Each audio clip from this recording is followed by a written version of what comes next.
Hey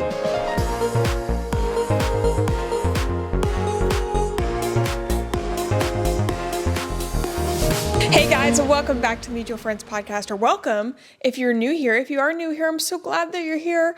So happy that you're here. I'm your host, Sarah Baus. I don't think I've actually introduced myself in several weeks. I just kind of assume that you know who I am. Hi, my name's Sarah Baus, content creator from Charleston. I don't think we need to go through the whole intro.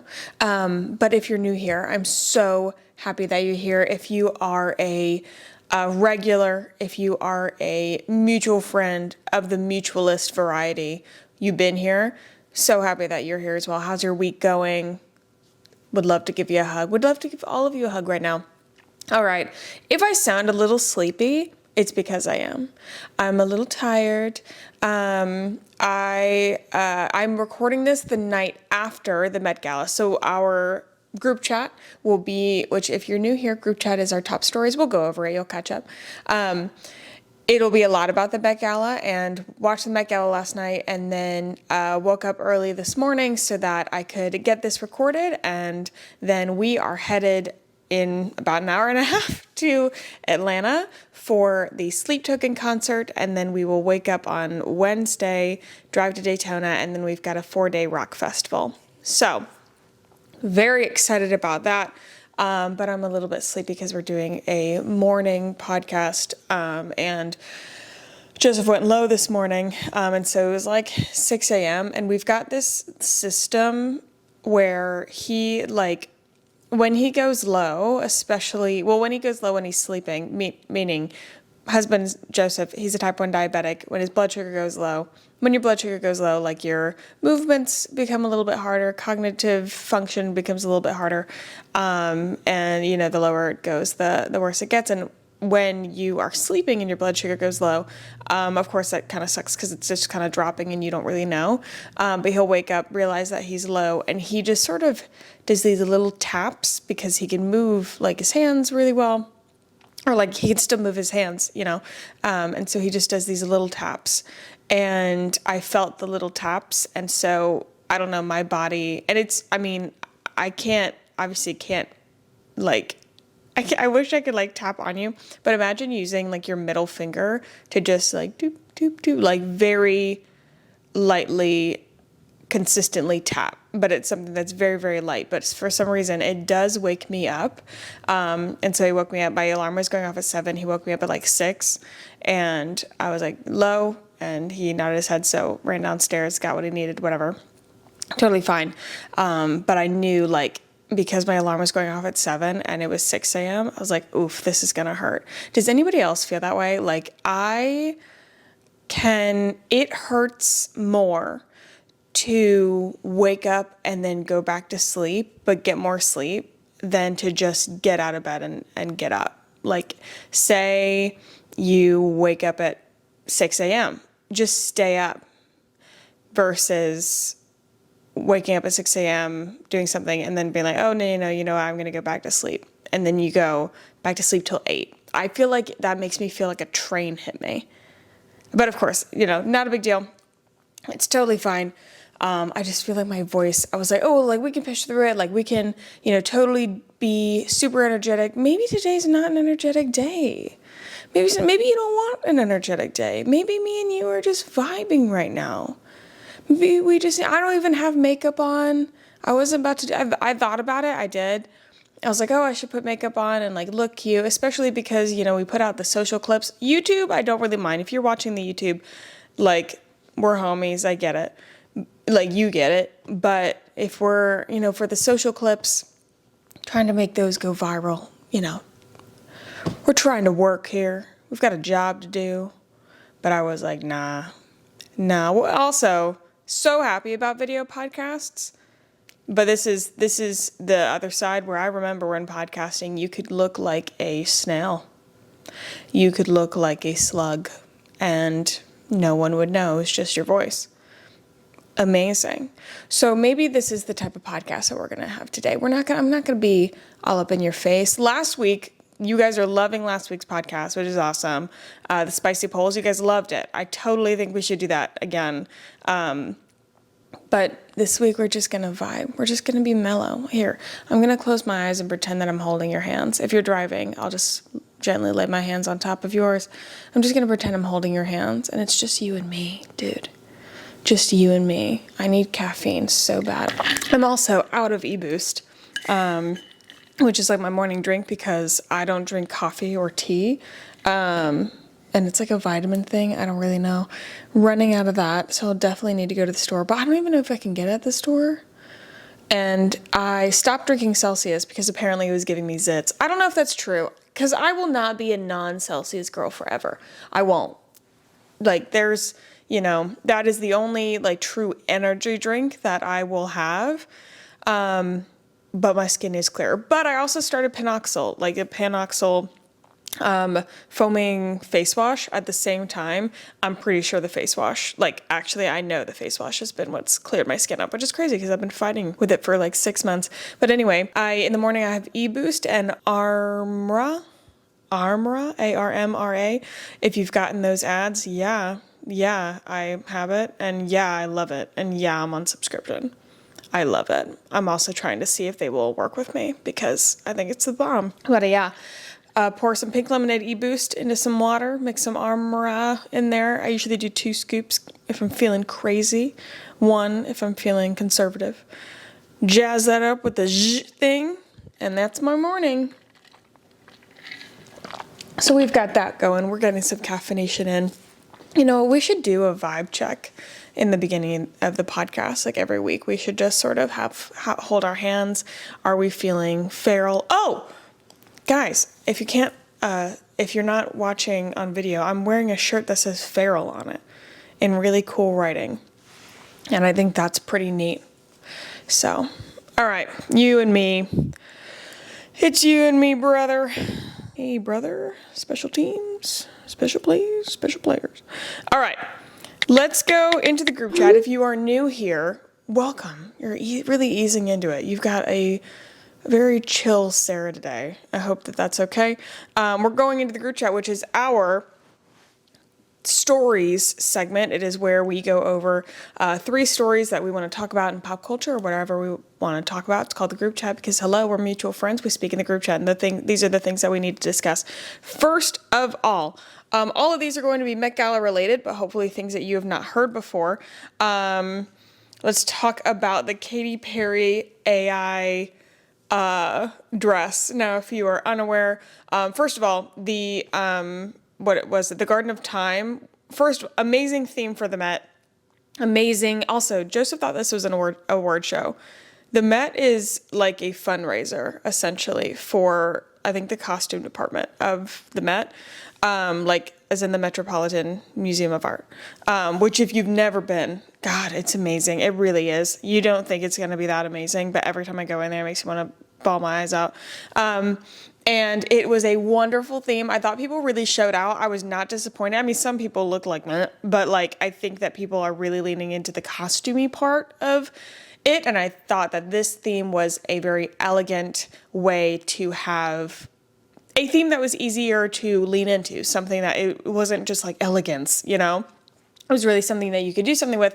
It was so book talk coded. I loved it so much. And Katy Perry didn't even go, but her dress is being featured in so many of the best dressed. Why, you ask? Because it was AI generated. She's got 2 different dresses that were AI generated, and she was not at the Met. But these pictures look so real. It is so funny. Now, my favorite part of this, okay, is that Katy Perry. Also, have you checked out her Instagram? That bitch is so funny. She's so funny. She is so unserious. Katy Perry posted about it. And my favorite part of this is that her mom messaged her and said, "Ha, Feather." I don't know if she calls her Feather. And I'm assuming she meant to say hi, but it says ha. Ha, Feather. Didn't know you went to the Met. What a gorgeous gown. You look like the Rose Parade. You are your own float, LOL. And then Katy wrote back, "LOL, Mom, the AI got you. Beware." She didn't even go. And her mom fell for that. That is so funny. Now, her caption was, she posted the AI photos, which I thought was great. Caption was, "Couldn't make it to the Met, had to work." And the very last slide was her in the recording studio. what I think is even better is that her location for this post was the metaverse. And I was like, oh, does she do that often? Like, is she typically somebody who like does like funny locations? She had a post with her husband, Orlando Bloom. Love him. Let's go back because I lost. There it is. Had a post with Orlando Bloom, and oh, there's another Katy Perry. Who knew? That's fun. Let me go to the singer Katy Perry. 207 million followers. That doesn't sound real. But she had a post with Orlando Bloom, and her location was Orlando's Blooms, which sounds sexual. I love her. That is so funny. Is there any more of like these funny things? I don't really know. She posted a picture of her in like this blue sweater thing, and then when you swipe, it goes to like a Brillo sponge or like a cleaning sponge for dishes, because it really does look like a cleaning sponge. She's just so funny. It's a wonderful time over on her Instagram, but I love that she was leaning into the trend, and I love that she posted that her mom fell for it. Next on the Met Gala stories here. So here's the thing. Jessica Biel, she looked amazing. She had this beautiful like pink floral looking gorgeous gown. It was definitely more on the prettier side than the artistic side, but I thought it was still very, very pretty. Very spring court. Anyway, she bathed in 20 pounds of Epsom salt it said 20 pounds of Epsom salt to slip into 2024 Met Gala dress. So I'm thinking, okay, does it make you smaller? Does it make you slipperier? Like, I don't know. So I was reading the article. I still can't figure out why she would do that. It didn't say why. I'm like, is there something about Epsom? And the only thing, when I look it up, like, why bathe in Epsom salt? It eases stress and relaxes the body. Like, I guess it got magnesium, so it helps to create calm and relaxation. It relieves pain and muscle cramps. Makes insulin more effective. Relieves constipation. Maybe that's what she was doing. Maybe she was really trying to get a good shit in before she got into that pretty dress. And eliminates toxins from the body. I was like, what? I was really hoping to get some sort of beauty secret, and maybe there is a beauty secret there. Maybe I will bathe in 20 pounds of Epsom salt just to see how I feel after. But also, as a woman, anytime I get in the bath and I put things in the bath, I get a little, like, what if it gets in there? Because there was definitely one, I made a TikTok about this. There was one time recently I got out of the bath, and I'm turning 27 this year, and things happen, and I'm learning more, I'm noticing more. I don't want to, I will be in denial, but if I am staying truthful to you, my friend, my mutual friend, I gotta say some things are a little weird. And I got out of the bath, and then the bath fell out of me. I was like, what is going on? Why am I peeing? It bizarre. So I'm like, okay, if I am like a human baster, do I want Epsom salt all up in my grill? I don't know about that. That doesn't sound good for the hoo-ha. Anyways, so if anybody knows anything about why somebody would bathe in 20 pounds of Epsom salt to like get into a dress specifically besides relaxation, please let me know. My final stories are actually personal stories of my time watching the Met. So this was actually my first time watching the Met live. I watched the Vogue YouTube live, and we had it on the TV. It was so fun. Joseph was building Legos next to me because, yes, he is a precious gem of a man. Yes, he is that cute, and he gets cuter. Why? Gigi Hadid got on the screen, and she was talking because, it's Gigi. And he goes, who's that? My favorite. I love that man. Arguably better. So Kendall, Kylie, and Kim were on the carpet, right? Kylie was the last one to be seen. Kylie gets on the carpet. She's taking pictures, and just is making, we're both making commentary. And his commentary was like, hey, your sister has a better dress. And I look at him, I go, which one? And he was like, what do you mean? I said, and I was like, it was like one of those moments where I got more frustrated in my mind than I should have. Like, or I was like, what do you mean? What do I mean? Which sister? And he was like, her sister has a better dress. I was like, oh my God, I'm going to smack you. Which sister? What do you mean? You said her sister has a better dress. Which sister? Kendall or Kim? And he stares at me. And I was like,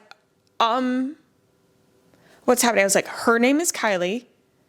Sister Kendall, sister. What are you talking about? And he was like, they're not sisters. I was like, are you joking? He's like, they're all sisters? I was like, yes. Kim, Courtney, Kylie, Kendall, Chloe. I took a second. They're all sisters. He was like, they're not sisters. I was like, yeah. I was like, unless you're not counting like step sisters, but like we still count that, like the Jenners and the Kardashians. He was like, I thought it was like a nieces type of thing. I was like, no. He was like, I didn't know they were all sisters. Oh my God. I love Oblivious. It's my favorite. I was just like all the frustration melted away because I was like, oh, you sweet, sweet little corn on the cob. You precious thing, precious little carrot. What the fuck? I can't. It was so funny. I love watching that. Like, he didn't know who Sabrina Carpenter was. He's had more and more of these lately, these like pop culture discoveries, and it's great. I would love to take him to Coachella, and I feel like that would be a really good time because he'd just be like, what's going on with anyone ever? And like Charlie D'Amelio would like walk by and he would be like, I like your shoes. I'm like, yeah, it's Charlie. He's like, who's Charlie? God, that would be so funny. Anyway, that was the group chat. I hope that you enjoyed conversing. Loved the Met Gala, loved all of it. I really, really liked watching live this year. I think it was such a fun experience. I couldn't help myself but to post. Tyla won for me. The sand dress, that absolutely won for me. And then I actually don't know who it is, but she wore this butterfly-esque gown or floral sort of, and she had this armband. I don't know. I messaged a friend who has a very talented sister who makes dresses, and I'm from the Met Gala, I got inspired to hopefully get a custom design thing for the Eras Tour in July. I don't know. We'll see. But I really need to plan that though. I need to start getting my outfits together for Italy. So today we're going to have a fun, again, we're going to keep it chill. Today's podcast is going to be about some lessons that I've been thinking about, some lessons that I've been learning, some things and advice that I've gotten that has been very impactful and helpful to me, especially in my time as we're reaching like right around a month of being a full-time influencer. Any life transition at all, whether that be job or anything, comes with more self-reflection. It comes with more confusion because you're in the unknown. There's just a lot of things. And so I've been writing stuff down that's like really made an impact on me, writing some mementos. No, not mementos, like just sort of quotes that I'm remembering or pieces of advice that I'm really holding on to. And so I thought that they might be helpful to you. I also posted a video this week that was about my time going home after my first career try, right out of college, got a career that crumbled into pieces, came back home. Because I realized it's not as common to hear about people move back home after college. That's pretty, I think, much more normalized, which is amazing. But people don't hear about when you go off, get a job, and then you come back home after being a full adult by yourself, having your own place, all these type of things. And it's almost like it feels like going backwards, which a lot of people do, but we don't talk about it. And it's something that I did. And so I didn't realize how many people resonated with that. So I'm hoping that some of this resonates with you. So we've got a couple things that I've listed. We'll go down and I'll sort of explain why this advice has become relevant to me, why I think it was helpful. Anyway, so let's go through. First one, you have to slow down to speed up. And this is something I'm constantly learning because I'm not very good at this. I'm the type of person that wants to do everything all at once. And I constantly have things going in my brain. I'm constantly getting distracted by even like the general tasks of the day. I'll go to do one thing, I'll start doing another. And I will want to do so much. And I think especially in this day and age, it is much easier or much more normalized, not even normalized, but we see a lot more. We see a lot more success, and people love, I realize what I'm doing right now and it's a little bit hypocritical. People will love to give advice. People love to give advice. People love to tell you 10 ways to succeed. They love to do all these things. And you feel like you have to do all of them. Like at the same time, you need to be like building up your 401k. You need to be having an investment account. You also should be looking at real estate. Also do this in your career, but also be starting a side hustle, like doing all these things. And time and time again, I am finding it is much more impactful to slow down in order to speed up. Like you're going to make a lot better strides if you go slower but take larger steps than try to go faster, but then you're like making these like micro movements. This is in both tasks. Like multitasking is so overrated. It really is. Like multitasking is overrated. Like really focusing on something, taking time to plan something. Oh my God.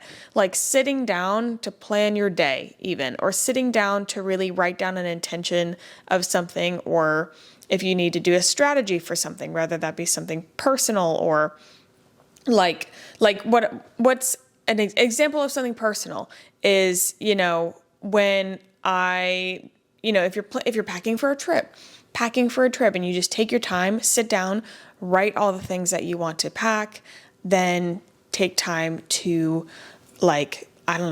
take pictures of those outfits or pull those outfits, take pictures of them, pack them. Like you're going slower, focusing on that one task at a time versus you're like, oh, I need to call all these people and do all these things.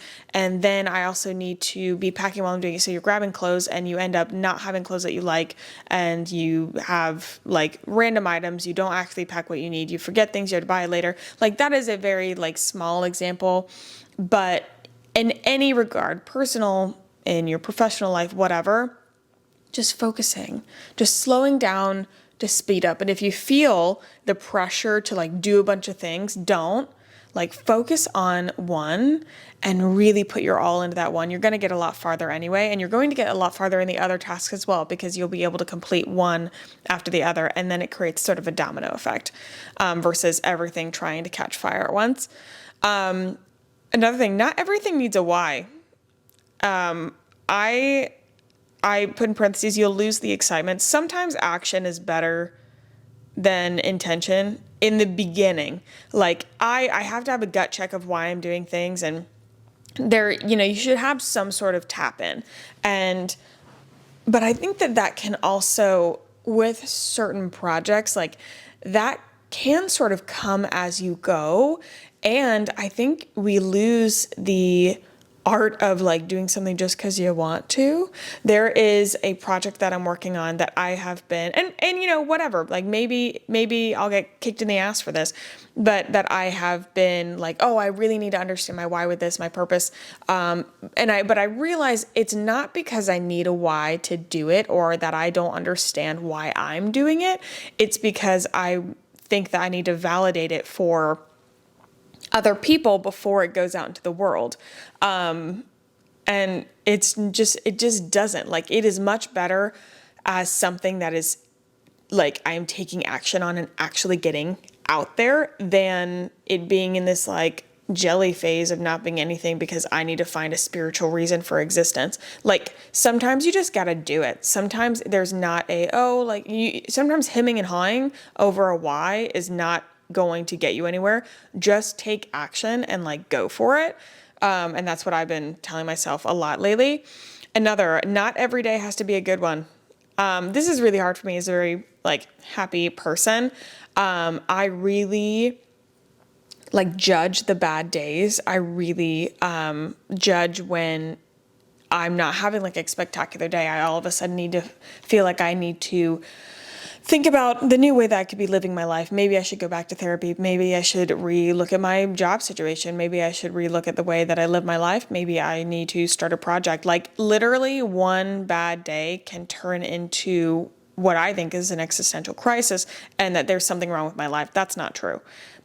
Bad days are fine. And honestly, I think that we should lean more into them. Not necessarily like make your day worse, but it's almost like when there's a rainy day, work with the weather. Like, you know, if you're feeling gloomy because it's a rainy day, romanticize that. Like, you know, if you work from home, like maybe work from a more cozy place. Take some time to read. Like really, same with seasons. Like I'm realizing that summer is going to be my travel season. And fall, I'm hoping, is going to be my like at home and like home improvement season because I have a lot of home projects and I just can't get to them right now. Like that's not about being a good day or bad day, but like if you're having a bad day, just sort of like let yourself feel it, but then let it go.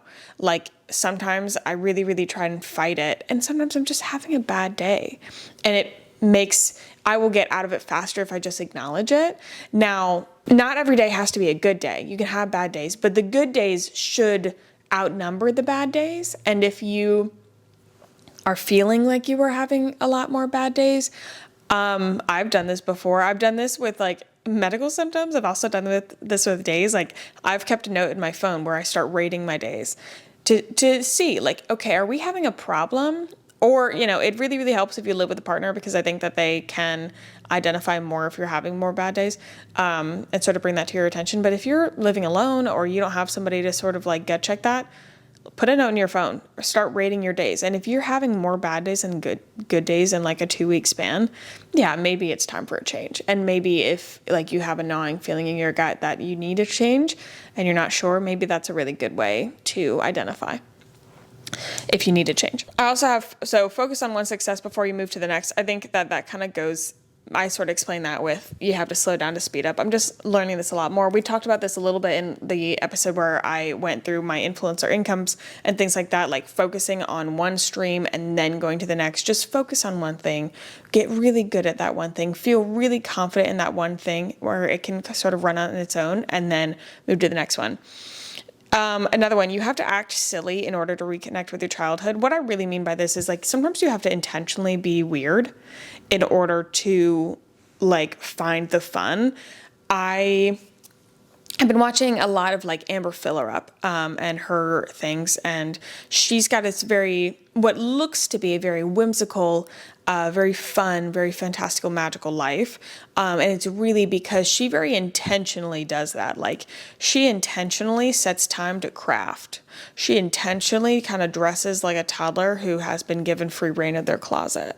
She intentionally does these things, and eventually we don't want it to feel like intention. That's the way it is with dressing up. That's the way it is with if we want to have more fun. That's the way it is if we want to do anything. We don't want it to feel like intention. We feel like it should come straight from us and straight from our heart, and it should feel totally natural. And it doesn't. And you have to intentionally do these things, and you have to take steps in order to like say, okay, I'm going to do this. Or even schedule it and make time. And eventually, yeah, that will become second nature. It will become second nature to put on the goofy skirt. It will become second nature to laugh. It'll become second nature to do things like play games or draw. You know, if your current habits are to scroll or watch TV and you want to make more, like you wish that you were more of a person who would play outside or like do something, you have to make intentional time to do that. And eventually it will come as second nature. Next one, gratitude will probably fix it, or at least it will make it better. This especially is helpful for me when I'm like anxious, because typically, and now I use anxiety in the range of the word. Okay. I realize that there's stress, there's anxiety attacks, like, you know, but there's some self-soothing methods that you have to find, like you just have to. And gratitude, as dumb as it sounds, has been some of the most helpful. And really, I think it comes down to perspective. And again, that sounds sort of like gratitude perspective. What it is it's getting you out of your own head. It's getting you out of whatever world that you're currently building in your mind, and it's putting you in a different one and showing you a different way of looking at things that is going to make you feel less anxious. It's going to make you feel a whole lot better. And that's what I want to do. I want to feel better, because you know what I don't want? I don't want a resting heart rate that is like through the roof, and I don't want to feel like I'm going to vomit and shit myself at the same time. And there's times when I feel like that. And like I'll just sort of, it's like a snapping myself out of it. And it's just like, okay. And you know what? I don't allow myself to complain like continuously complain without coming sort of behind. Like if I need to get it out, I'll get it out, but I'll come behind with like, okay, with all that said, here are all the amazing things, like, and overload that. If I have 3 things to complain about, you better have 6 things to have like gratitude about. And again, that will become less of having to have an intention, and it will become more of instinct. And then you feel less anxious less often. And it's amazing. So I've just been basically using gratitude as a Band-Aid. And if it can't fix it, then I don't know. Ice cream always does the trick for me. Next, risks are a lot more calculated than we think, but you still have to make the jump. Like when I see people taking risks, or at least for me, like when I take a risk, those risks have been thought out. Like it is a calculated risk, but you still have to make the leap. Like risks aren't something that is completely, yes, I guess sometimes, but often in life, risks are calculated. Risks have come with a lot of thought behind them. They've come with a lot of like intention. It's not an impromptu thing a lot. It's usually something that has been, a lot of time has been thought through it. But you still have to make that leap. You still have to make that choice to like go and do whatever it is. And with that, my very last one, if you're unhappy, anywhere is better than where you are now. If you are afraid of a risk, like we get really, really into our own like comfort zones. We get really, really happy with no, that's not true. It's not happy. We just get really comfortable where we are, and we fear the unknown more than we fear the unhappiness that we feel. But I'm telling you, if you're unhappy, I've been in this place so many times, if you're unhappy, anywhere is better than where you are now. So you might as well just take some action, because comfortable in a unhappy or like blah place will never feel as good as uncomfortable moving into a great place. And getting very comfortable with that discomfort. When you find see discomfort as something that is a really good thing, and you become really good at it, it's literally like playing a sport. You practice feeling uncomfortable. You practice even not feeling uncomfortable, but feeling okay with being uncomfortable. You're good. Like anytime you're like, oh gosh, like that feeling that if you take a risk, okay, you make a move, and then that feeling a little bit afterward, you're like, oh my God, was that the right decision? Did I do something? That feeling, as soon as you feel that feeling, I want you to be like, oh good, I'm on the right path. Because that feeling, it's like checkbox, make the move, doubt the move. That is the next step. Whenever you make a move, the next step is to doubt the move. So if you're currently doubting your move, sickening. That you're on the right track. Look at that and don't doubt yourself. Say, oh, this is the next step. Like, good, we are moving in the right direction. Like, we can check that off of our box and we can feel good, because you eventually do it so many times that you realize, yeah, that happens every single time. That happens every single time. Every single time you feel like everything's a burning pile of shit. And it's with making art, with doing a project, with making a career move, with making a life move, anything. You're like, oh, this is great. This is a piece of burning shit. Should I have not done this? Oh no, we're all fine. And I actually am really proud of that. That's where that goes. That's the formula. So if you can get used to that, you're golden, buddy. That was our podcast today. That was it. I'm feeling a little bit more energized before I still feel like I could use a good old kick in the ass. I hope you enjoyed hanging out. I hope that you are having a wonderful day wherever you are. Please, I'm going to do a little bit of begging. Please, for the love of God, share the podcast. Share it on your stories. Write a review. Please write reviews. Share it with friends. Whatever your favorite episode is, please let us know. Please DM us and let us know what your favorite episode is or what you want to see more from the podcast. We are really trying to grow, and the best way to do that is for you to bring more mutual friends in. So with that said, I love you so much. I hope you have a fantastic week. Let's hold hands again while we say goodbye. Closing my eyes. Don't close your eyes if you're driving. I hope you are doing amazing. I hope you are having a fantastic time wherever you are. You're so freaking cute. And I want to pinch your cheeks and kiss your forehead. And I'll see you guys next time. Bye.